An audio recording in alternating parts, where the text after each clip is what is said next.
My name is Jim Spencer. I'm the chair of the Department of Planning, Development, and Preservation at Clemson University. And we are part of the College of Architecture, Arts, and Humanities. And I want to take a moment on behalf of the college and the department to welcome you this evening to Greenville 1, this wonderful space for hosting these kinds of meetings. And I want to welcome you to the 2015 version of the Charles Fraser Lecture Series.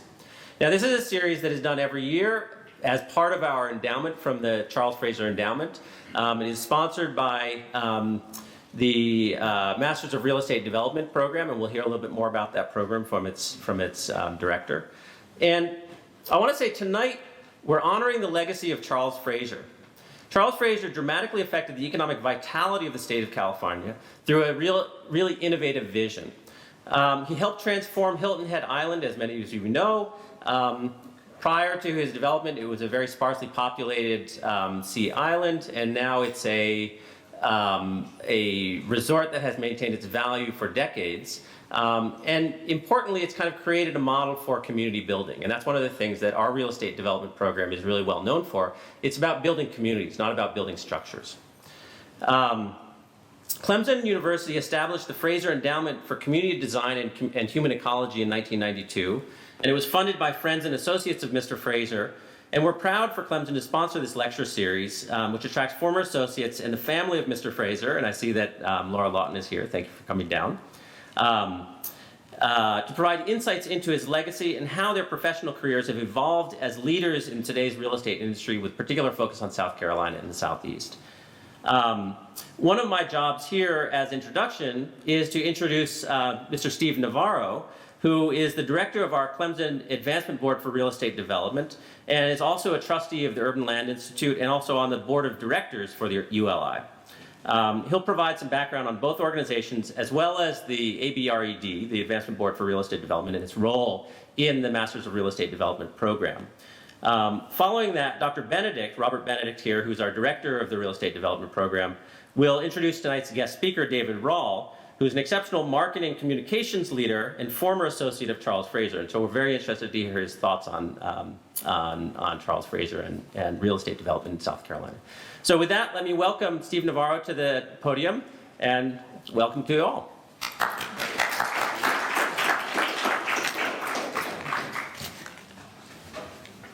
Thank you, Dr. Spencer, and thank you, Dr. Benedict, also for giving me the opportunity. The room is almost balanced, more students than professionals, so I feel like I want to say, all right, students, everyone come closer to the front so you can hear this. But I may change some of my comments to speak maybe not quite as much about who and what ULI is, but maybe talk about a little bit about connectivity and why ULI and the Advancement Board are important to the students and why that then fits strongly into the curriculum and the entire overall experience for the emirate program. But that's really why I'm here, to just make a quick introduction on those two. Connectivity for the students and the university out to the industry and to industry professionals and to networks, vitally important for the success and long-term sustainability of the program, hugely important for all of you students. You think you hear that now, you get a little bit of a taste of that when you go out and you begin to network with some of these folks. You will really see that when you get out, and especially you second-year students, that connectivity, who you know, who you met, you have a shelf life. And when you get away from the university, the longer you're away from it, the less people are sometimes apt to help you. When you're a student, everyone wants to help you. The university has provided a fantastic opportunity in two particular areas that gives you the opportunity to meet industry professionals, network, and understand really not only what's going on in terms of real estate development and placemaking out in the country or the globe, but also how that begins to relate to your curriculum and some of the things you're learning. First is the Advancement Board for the Real Estate Development. I am fortunate to be on that program. I've been a member, I think I'm one of 39 picked by Robert and others. We are there solely to assist you. We're there to provide support, to help you with resources, to provide intellectual capital, to help you meet people, to hire you as interns, potentially, and I think several of you have actually, over the years, have gone and been hired by directors. That program is there to advise Dr. Benedict, Dr. Ferris, and the program It's there to help you to be an ambassador in the cities that we're all from. I happen to be here from Greenville. I think we're as far away as maybe Denver and New York City. I don't know if we have anyone any further than, I'm looking at you. Do we have anyone further than Denver at the moment? Okay. Maybe Seattle. So use that resource while you can. The second program and organization I'm involved in is the Urban Land Institute, and I'm really fortunate to be able to have that insider view and look and be part of the Urban Land Institute. We are almost 35,000 members. We're the largest nonprofit, non-advocacy real estate group in the world. Our mission, ULI's mission, is to develop leadership and to create thriving communities. And that is a very similar, basically very similar mission to the core values of the university. If you go through and look at exploring issues of urbanization, conservation, regeneration, land use, capital formation, sustainable development, these are things all part of your curriculum. These are the core values and some of the principles that ULI is founded on. 35,000 members is a lot of people to tap, and it's hard sometimes to get around. The university has made it a little bit easier for the students. Part of the curriculum each year is giving these students, all of the students, an opportunity to attend the fall conference. Last year it was in New York City. This upcoming year, there'll be almost 7,000 people, industry professionals, worldwide in San Francisco. Make sure you attend some of the programs and not just run around San Francisco. Meet people. People are used to seeing the Clemson students. One of the really great things that the university has done for you is have that consistent presence there. The schools that come to mind for me and for some of my colleagues are Cornell, NYU, Columbia, University of Cal, Berkeley, USC, the other USC on the West Coast, and Texas A&M, and Clemson. Those are the schools that we always see there. The students are bright, they're articulate, they have good communication skills, they're eager to meet people, and you guys, your predecessors, have really carried that torch for you and have paved that way. So people know that Clemson students are going to be there. They want to meet you. So when you go, be very open to meeting, attend programs, go to the network sessions, and try to find that connectivity between the core values of the university and the program that you're studying and the core values of ULI itself. ULI also is something that was I think Charles Fraser was an ardent supporter of, and in fact had 4 of his disciples past chairman of the Urban Land Institute. So there's a real connectivity between the lecture series, his foundation, his principles, what you're learning here, and with the Urban Land Institute. If any, do we have any other directors, advanced board directors here? If you do, stand up. Nancy Whitworth. And what about ULI members? Any ULI members? Great, great. Okay, so I hope taking a few minutes to show that connectivity, use those networks, use those people. We're all here to help you, and it's a great resource for you. Thanks. Okay, thank you, Steve. Before I introduce our featured speaker tonight, there are some other special guests I'd like to recognize. The patriarch of our program, Dr. Terry Ferris, in the back, who really was the driving force behind the creation of the Charles Fraser Lecture Series and the Master of Real Estate Development Program sponsorship of it. We also have Laura Lawton Fraser, of course, here we just introduced, but Laura Lawton was our keynote speaker last year, along with her sister, Wyman Fraser Davis, and it was a very, very special night for us. So Laura Lawton, thank you again for coming back. We value the relationship we have with you and your family very, very much. Crew members. We have a number of crew members here also. Will you please raise your hand? Yeah, okay, thank you. Appreciate you coming as well. Well, Charles Fraser was a pioneer and a visionary in the concept of master plan resort communities. A graduate of the University of Georgia and Yale Law School, Mr. Fraser became chairman of the 5,000-acre Sea Pines community from 1956 to 1983. He also initiated the development, in addition to Sea Pines, he initiated the development of Hilton Head Plantation, Amelia Island Plantation, Kiawah Island, and River Hills outside of Charlotte. But perhaps his greatest legacy was best captured by his widow, Mary Stone Fraser, who is incidentally from Greenville. Speaking before 1,200 people at Charles's memorial service, at Harbortown a week after Charles's death in a tragic boating accident. Mrs. Fraser said, "His legacy will live in us. He has accomplished so much and touched so many lives." Well, Charles Fraser's legacy does live in all those who were associated with him. They learned from the master, and so many of those folks who were working with Charles became prominent leaders in real estate and many other fields. These individuals have been making significant contributions following in the footsteps of Charles. Tonight, we're fortunate to have one such individual with us tonight, Mr. David Rawl. In the real estate development profession, an overused term is icon. However, Charleston Magazine very appropriately used icon to describe David. An issue of Charleston Magazine a few years back listed David as one of the 10 icons of life in the Low Country during the past 35 years, stating the man behind the purple glasses, which you will see in a second, was the man who was really behind so many of Charleston's most important events since 1975, including the inception of the Spoleto Festival and the handling of communications following Hurricane Hugo.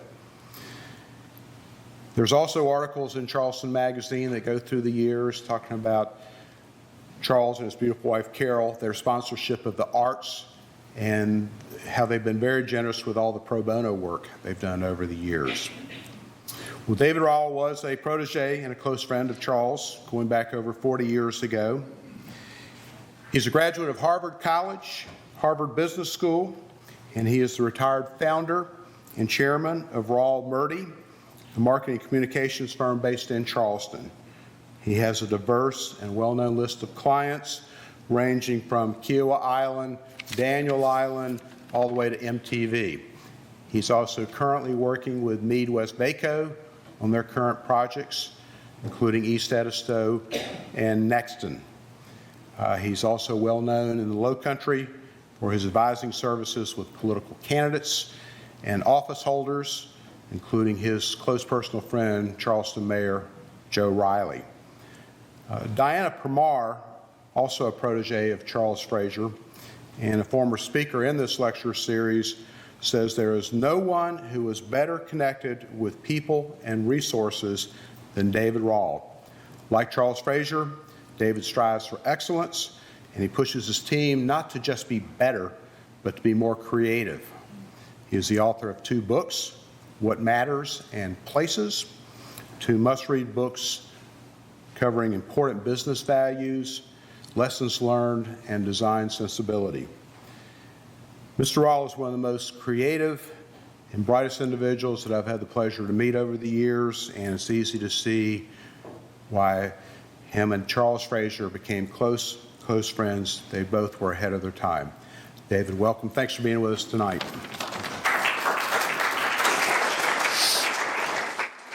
Thank you very much. If you thought you were at a TED Talk, you're in the wrong room. This is going to be a Charles Talk. But look at it this way. You saved $8,000, and you didn't have to listen to Monica Lewinsky whine about why she wore that beret. When I came in about 5 o'clock, they put this microphone on me, and so I've been wearing it for quite a while, and I went to the men's room, and I suddenly realized I had it on. So I said, what did I do? I killed them all. But nobody was hearing me, I'm sure. I am really honored to be here, and my remarks are going to be addressed to the students.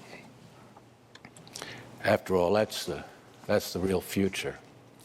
But I'm really honored to follow the real estate industry giants who've made these talks, and Laura Lawton and her sister Wyman, terrific women who, with their mother Mary, were really the loves of Charles's life. He was amazing, and I look forward to remembering him with you. You've got a great program. You students are so lucky to be a part of it. Robert is totally Robert Benedict. Why did I say Rob Ferris? I'm thinking about Terry. Anyway, Robert is more qualified than I to give this. I mean, I look at his resume, it's amazing. But I'll bet the fact that you students have had to live through the recession has made you take these studies a lot more seriously. And I'll bet you've had to learn a lot of stuff that you didn't think you would or could, but you've done it, and I congratulate you. There's nothing that benefits a mind better than stretching it. So it's an honor to be with you, and it's an honor to remember Charles. I was in New York after I got out of business school, and I was working for a company that owned radio and television stations. And I had a classmate named John Trask who lived in Beaufort. As far as I can tell, John's father owned most of Beaufort. And he would dole it out. Am I right, Laura Lawton? He would dole it out to John periodically when he thought John was ready for it.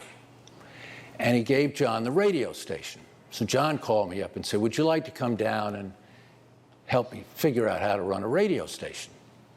And I said, sure. I'd never been to South Carolina. And I went down, and sure enough, John lived in this fabulous, grand way, but took me immediately to the small cinder block building that was a radio station. That's what they usually are.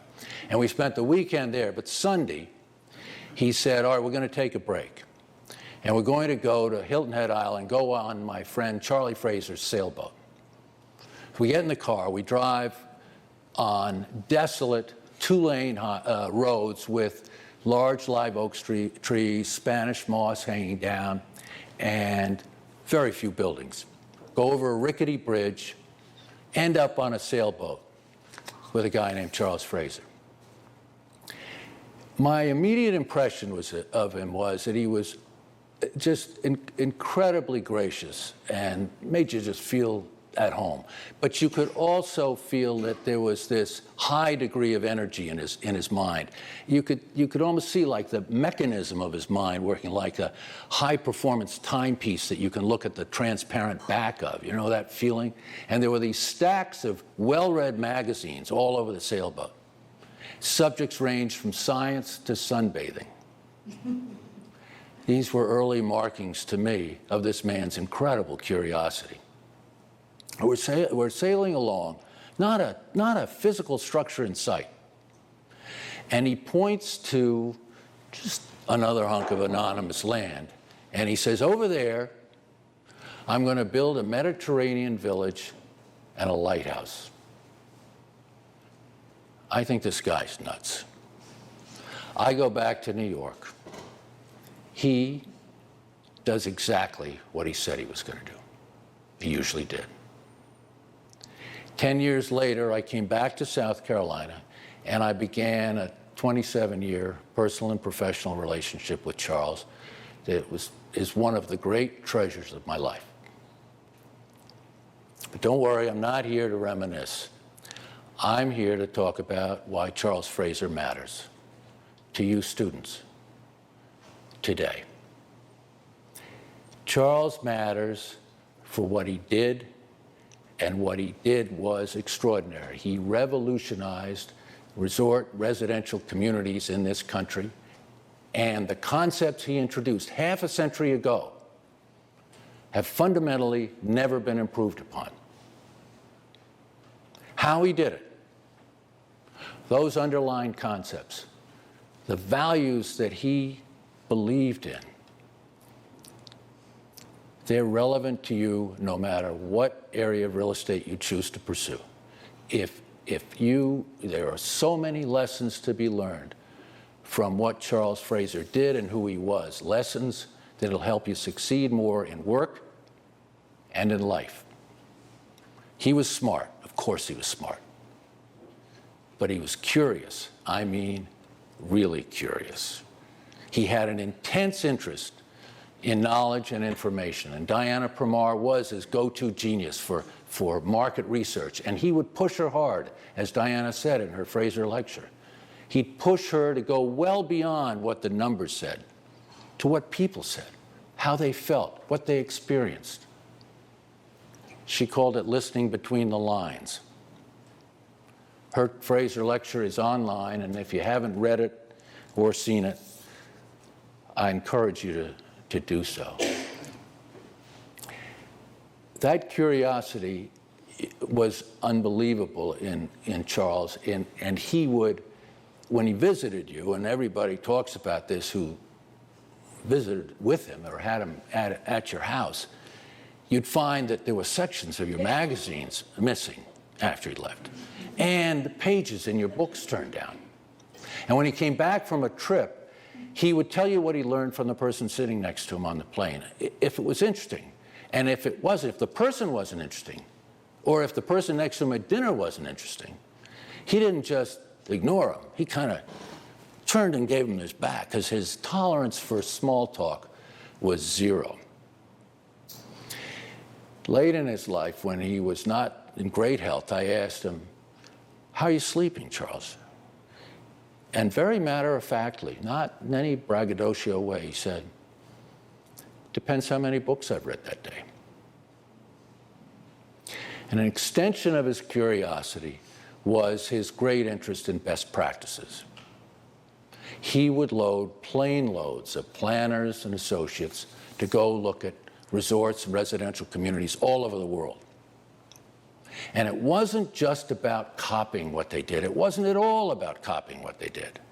It was about improving upon it, using it as a base to re-engineer it, improve upon it in any way you could, always learning, always finding a better way to do things, always pursuing excellence.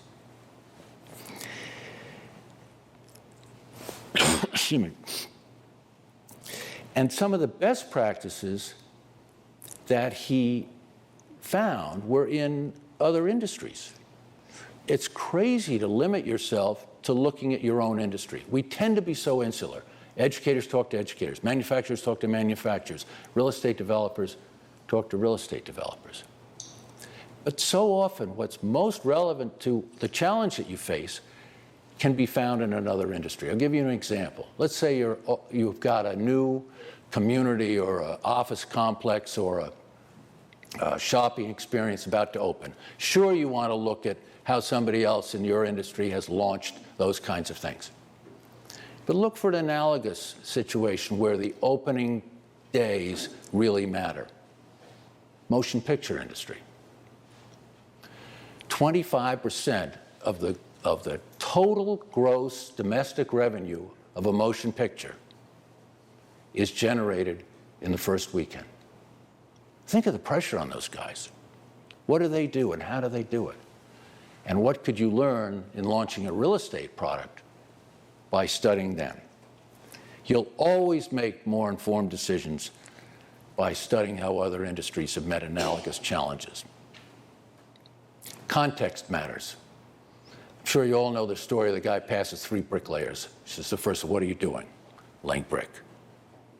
Ask the second one, "What are you doing?" "I'm building a church." Ask the third one, "What are you doing?" "Building a temple to God." It's context. And so often in the real estate industry, we get so overwhelmed by the bricklaying, the land deals, the permits, the construction schedule, the budgets, and even how a place looks, that we forget what may be more important, how a place lives. And Charles always looked beyond the physicality of a building. And it wasn't just about transactions involving buildings. It was about experiences involving people. So he attracted and he created not only major golf and tennis tournaments, but conferences on antiques or arts and music festivals and storytelling and whatever else it was, because wise developers put as much thought into programming as they do into physical space, because it's programming that creates memorable human experiences that differentiate you and add to your success. How many of you have visited Bryant Park in New York? Anybody in here? This is great. This is a good group. Well, Bryant Park is an unremarkable physical space. There are 1,700 parks in New York. It's less than a block, Midtown Manhattan. It's just a rectangle.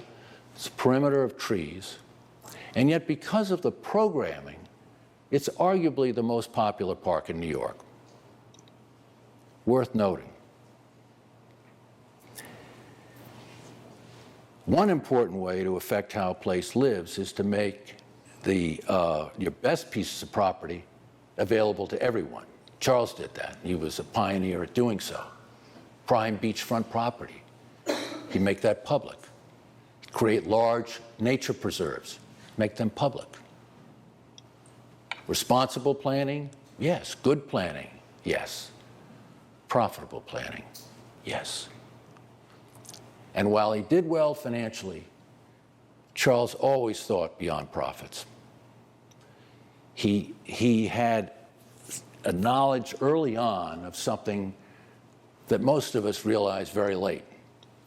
Nobody's on their deathbed saying, I wish I worked harder, or I wish I'd made more money. They're much more likely to be on their deathbed saying, I wish I'd made more of a difference. When Carol and I were in Stockholm at Christmas time, we went to the Modern Museum. There was a painting there with just words on it. And it said, do you want to live temporarily or permanently? You make a difference, you live permanently. If you follow the lessons of Charles Fraser, you can make more of a difference. Make philanthropy an integral part of your company's culture. Charles did. Started schools, supported the arts, helped develop healthcare facilities, helped save indigenous lands and cultures. He cared about people, and he cared about the planet long before it was fashionable and so urgent to do so. He was a pioneer in environmental responsibility through restrictive covenants, design guidelines, deed restrictions, and a whole lot of revolutionary ideas and decisions. Charles helped protect our fragile planet. And yet there's still some people around who question climate change. Heck, there's still some people around who question evolution. But let me tell you, the science is real. And it's too late to avoid the significant effects of climate change, but it's not too late to avoid disaster. That's up to you. You students can make that difference because you're going to be involved in buildings. And buildings are responsible for about 20% of the carbon emissions in this country. In fact, built spaces are the most inefficient emitters of carbon in this country. So you can make a big difference you can save money and save carbon, reduce carbon through energy retrofits. And if you are building new buildings, there are all kinds of ways, as you have learned, to reduce the carbon footprint of not only a building, but the construction process. I can assure you, being part of that solution will resonate powerfully with your customers. Surveys show that more than 80% of Americans now believe that climate change is a serious threat to this country. Yet too often, developers are compromising, saving a dollar, cutting a corner, leaving environmental responsibility for the next generation. And that's not only irresponsible, it's disastrous. And I think there's no single issue on which you students can define what kind of person you are, what matters to you, what you value, than this issue. You have an opportunity to address it.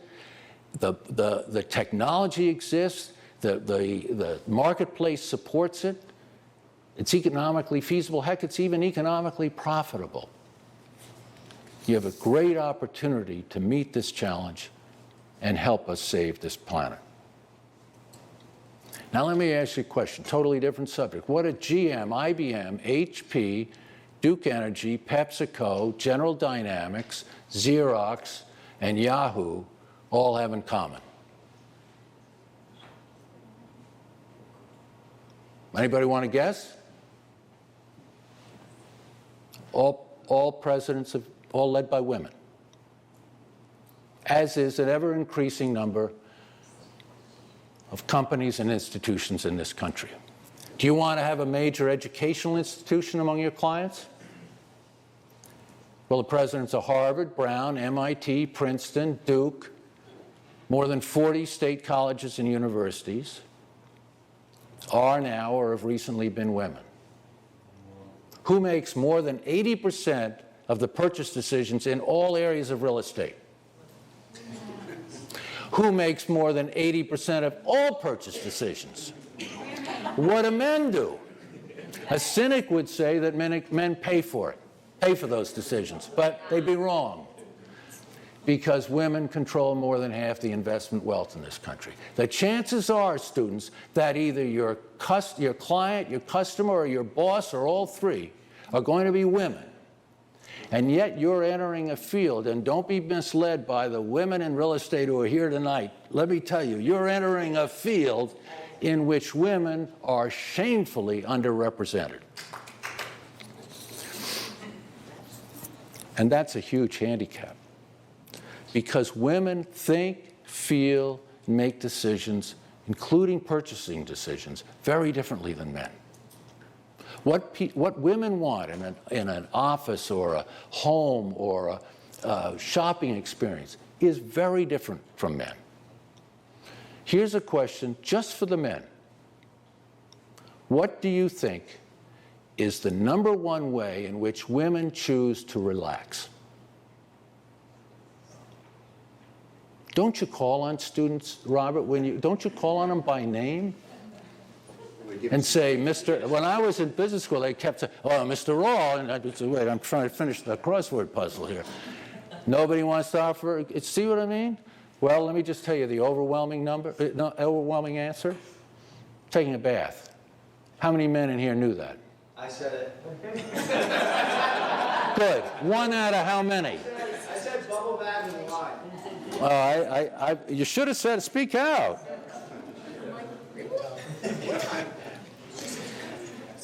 If you don't understand how women think, feel, and make decisions, you're at a real disadvantage. And you know who does understand them? Women. That's why women should be involved in every step of every real estate development process. And I encourage you to recruit women, enlist women. And then people say, oh, well, look, there are no women in the real estate business. They just don't seem to be attracted to it. Oh, really? Well, what about all the allied parts of real estate that you could get them under the tent? HR, design, sales, market research, and endless, marketing, all kinds of stuff, finance, just all kinds of stuff that you could attract women from. Go get them. Listen to women. Learn what matters to them. Learn how they make decisions. It's heartbreaking how far behind this industry, and I must say our state is, in terms of recognizing the importance of women. I don't know whether you know it or not, but there's a state law that says that state institutions, that their boards and commissions should reflect the population of the people whom they serve, which would be the population of the state. Population of this state is 51% women, 32% non-white. You have a board at Clemson. Clemson is a state institution. Has 13 members. 2 are women. 1 is non-white. If it makes you feel any better, Carolina has 20 board members. 2 are women. 1 is non-white. Drill down to your own program, and I'd respectfully suggest there's some work to be done here. Charles was an early pioneer and champion of diversity. He sought, he hired, he worked with an amazing array of people. And he broke the normal narrow profile of resort residential homeowners. And by doing so, he created much more relevant, vibrant, and successful places. He abhorred homogeneity, so he went out and he got musicians and young people and artists and minorities, and he helped create, he wanted to make a rich mosaic for each community, because that's what real communities are, a rich mosaic. planned communities need to catch up. Because what people want is what's real. Let's talk about creativity, because Charles was a hugely creative person, and he admired creativity in others. I think of creativity as a mindset. It's a mindset that says, let's come up with something better and different. Because if it's not better and different, then it's just a reproduction or an imitation. It's kind of irrelevant. Creativity matters because being better and different is your ticket out of sameness and commoditization and into much more successful results. You've got to get out of commoditization to be successful. And the only way you do that is being better and different. Now, how many people in here consider themselves creative?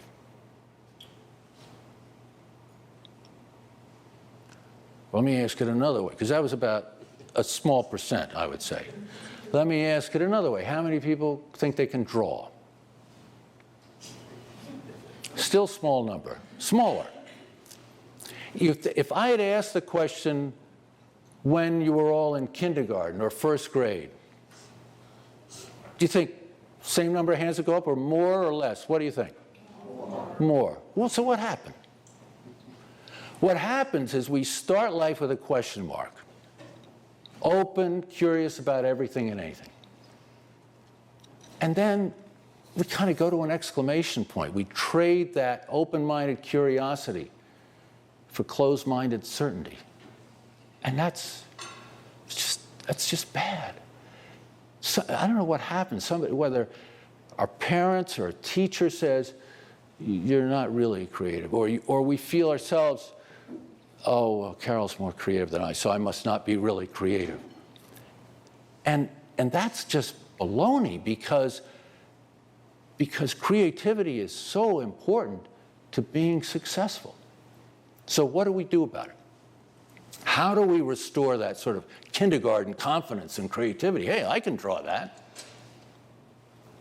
Well, this is the first of 3 books I'm going to recommend you. I'm going to leave you copies of all these. This one's called Creative Confidence, Unleashing the Creative Potential in Us All. And it's by a guy named Tom Kelly, who wrote a book called The Art of Innovation, which is terrific, and his brother David Kelly, who was the founder of IDEO and the Stanford D School, both fabulous.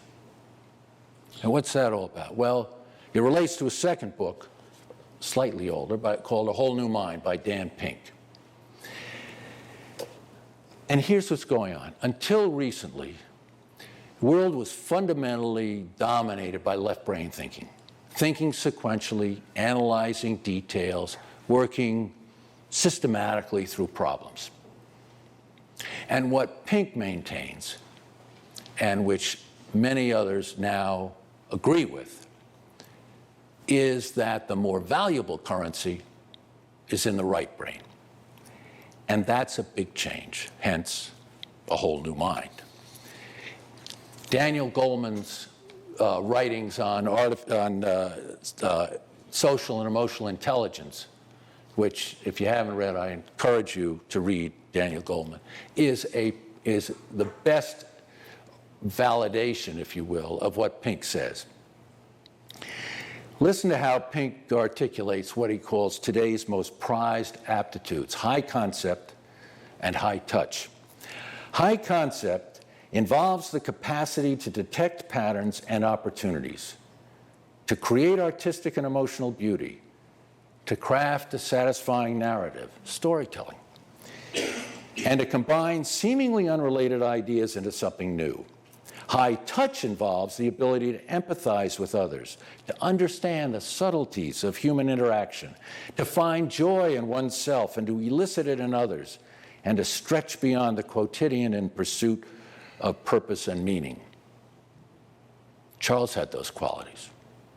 Pink continues, the capabilities we once disdained or thought frivolous, the right brain qualities of inventiveness, empathy, joyfulness, and meaning, increasingly will determine who flourishes and who flounders. Meaning, Pink tells us, is the new money. And I think he's right. Think about it. Meaning is the new money. Do you want to live temporarily or permanently? He goes on to articulate what he calls the 6 senses, the 6 essential tools you'll need to navigate through this changing landscape. And I think Whole New Mind is essential reading for anybody who wants to succeed today. And if all of these characteristics and aptitudes associated with creativity are so important, what do we do that will make it so that when I ask that question again to you, your hands would, all hands would go up, because they've got to. Well, that's where creative confidence comes in, the first book. Read that, and you'll learn how not only to have your hand go up when that question is asked, but also how to create and sustain a creative work environment. Because that is so, so important. You'll even learn how to draw. No kidding. The key to creative confidence is all rooted in the tenets of social and emotional intelligence. It's all there. Empathy, human-centered solutions, big picture thinking, willingness to fail, creative collaboration, living in the active voice. That's the tenets of social and emotional intelligence. You get those, you'll be creative, and you will create a creative environment. It's a team sport, creativity. George Lucas said, creativity isn't strictly a well of ideas, but an alchemy of people. Everybody's got to play. Louis Kahn said, creativity is a search. It doesn't happen by fiat. It happens by being open, empathetic, collaborative. Let me give you an example. How many of you have seen the movie When Harry Met Sally? All right, or heard about the scene which Meg Ryan fakes an orgasm. Yeah. Okay? Well, let me tell you the story of that scene. For those who haven't seen it, When Harry Met Sally, it's a story about a man and a woman in New York. Meg Ryan plays Sally, Billy Crystal plays Harry, who share their dating woes with one another. And it was written by Nora Ephron. And Nora Ephron was meeting with, during the production of it, she was meeting with the director, Rob Reiner, and his producing partner, Andy Scheinman. And Rob Reiner said, listen, we've told you all these secrets about how men are with women. You need to tell us a secret about women. Nora Ephron says, well, women fake orgasms. These guys went nuts. Oh, we don't believe that. They brought the women in from their office and all like that. And they wrote a scene in which Meg Ryan would tell this to Billy Crystal. They're sitting around the next day rehearsing the scene, just reading through. And Meg Ryan says, you know, I think it would be funnier if it happened in a public place, like a delicatessen or a restaurant. And then at the end, I could have an orgasm. And Billy Crystal says, yeah, but then after you have the orgasm, a woman could turn around and say, I'll have what she's having. That's how creativity happens. It happens organically in a collaborative, open, empathetic environment.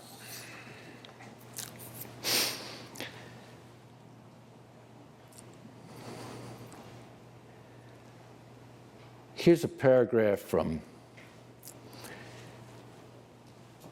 Creative Confidence about a highly creative business leader whose relentless pursuit of excellence and fascination with good design and relentless attention to detail are legendary. He had a deep sense of creative confidence. He believed He knew that you could achieve audacious goals if you have the courage and perseverance to pursue them. Could have been Charles that it's written about. It's actually Steve Jobs. And Jobs not only created a successful product and company, but he created the world's most valuable brand. And like Jobs, Charles really understood the value and benefits of a powerful brand. Brands create experiences and relationships, both of which trump transactions any day of the week. Brands build loyalty and trust. Brands improve your top line. They improve your bottom line. And to create a successful brand, you must do something that nobody else is doing. Or you must do something better than anybody else. It's the only way it works.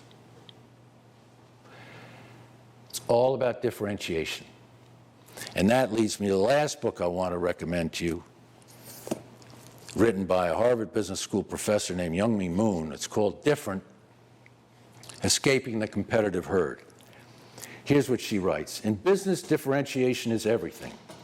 And yet we continue to produce brands that are notable not for their difference, but for their sameness. The objective is not to blend into the blur. The objective is to stand out from it.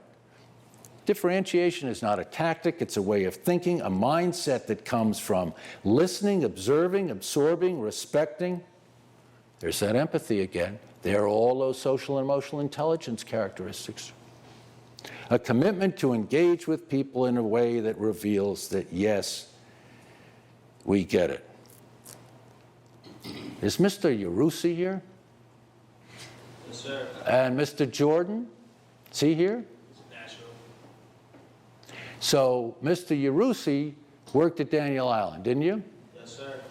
Daniel Island is a perfect example of a successful real estate brand. We positioned Daniel Island as Charleston's island town with that nice neighborliness that comes from a live, work, play community. So when we interviewed people, the woman talks about her kitchen. She doesn't talk about the size of it, doesn't talk about the appliances, talks about the view. A man tells us how much fun he had painting his front steps because his neighbors kept stopping by and chatting with him while he was doing it. These people weren't buying square footage. They weren't buying location, really. Half a mile away, there were houses that were much lower price per square foot. They were buying a brand. Happy to pay extra for it. Good for them. Good for the developer. And what's the value of a great brand? Wharton economists place the value of the Apple brand at $124.2 billion. More than twice the value of any other brand in the world. And it's no coincidence that just a couple of weeks ago, the Apple stock made Apple the most valuable public company in this country, twice the value of the next most valuable company. So brands don't just make contacts, they make connections, and Professor Moon's book can help you make those connections by identifying your own differentiators. And there's still a lot of branding blindness in the real estate industry. There are a lot of developers who are doing what they did before or doing what somebody else did. They're driving down the road, they say they're moving forward, but they're looking in the rearview mirror. They're neither focusing on what people want, they are out of touch with what people's needs are, they're focusing on transactions rather than experiences, settling rather than excelling, leaving money on the table. They're not making a difference. They say it works because people are buying, but I would argue that the trajectory between what is being offered and how people live, and therefore what people want, has never been greater. And that is a terrific opportunity for you. Think of the real estate ventures that you've been involved in, because almost all of you students have had some work experience. Think of those ventures. And think of the ones you've studied. And ask yourself, to what extent have they been responsive to and sensitive to the way people live today? Are they really responsive to the way technology has changed people's lives? Do they really understand today's intense interest in individuality and self-expression, which leads to the necessity to provide a much broader range of choices than people have ever had before? How well are they responding to the need for more healthy lifestyles? And are they really being environmentally responsible or just giving it lip service? It's a whole new world out there. And I think the extent to which you and your work are responsive to that whole new world, you will find that you will be much more differentiated than the competition. You will find that you will be much more successful financially, and you'll feel a whole lot better about yourselves. The marketplace does not want you to settle, so don't. You know, being with Charles was like the e-ticket at Disneyland. It was always unpredictable and stimulating and fun. One time I went over to his house, we were going to have dinner, and he said, listen, some guys want to have dinner with me who want to buy sea pines. Will you come with me? I'll say you're my financial advisor. Hardly my role. But there was a dinner to be had, and his company at least shared. So we went to dinner. I don't remember whether it was the Inn or one of the other places. And during dinner, Charles is writing on a legal pad underneath the table, but engaging in the conversation. At dessert, he said, okay, I'm perfectly happy to talk with you about selling sea pines to you as long as you satisfy these 79 criteria that I've written out during dinner. Well, and he had beautiful handwriting, and it was perfectly written. These guys did not know what to do with the information. I want to tell you one final thing about Charles Fraser, and it might be the most important thing of all. Charles Fraser was happy. Aristotle defined happiness as the ultimate goal. He said you can seek to be rich and famous, and that might give you external trappings, but has very little to do with internal enlightenment. Never stop learning, counseled Aristotle. Never stop developing your individual capabilities. And make sure to apply those capabilities for the common good. That's the road to happiness. Charles Fraser traveled that road. He was a creative being, a real genius. He was joyful, enthusiastic, caring, courageous, never afraid to be vulnerable, take a risk, fail, taste every part of life. He was comfortable in his own skin. He knew himself, was true to himself, was never phony. And he was relentless in his pursuit of excellence. I've tried to give you some kind of a sense of Charles. I think of him all the time because he had such a major imprint on my life. And I'd like for you to take a piece of with you because it means so much to me to share them with you. So symbolically, we've cut this picture of Charles into small pieces and we'll give them to you as you leave. And I hope you'll take them. I hope you'll take a piece of his curiosity, his commitment to best practices and how a place lives, not just how it looks.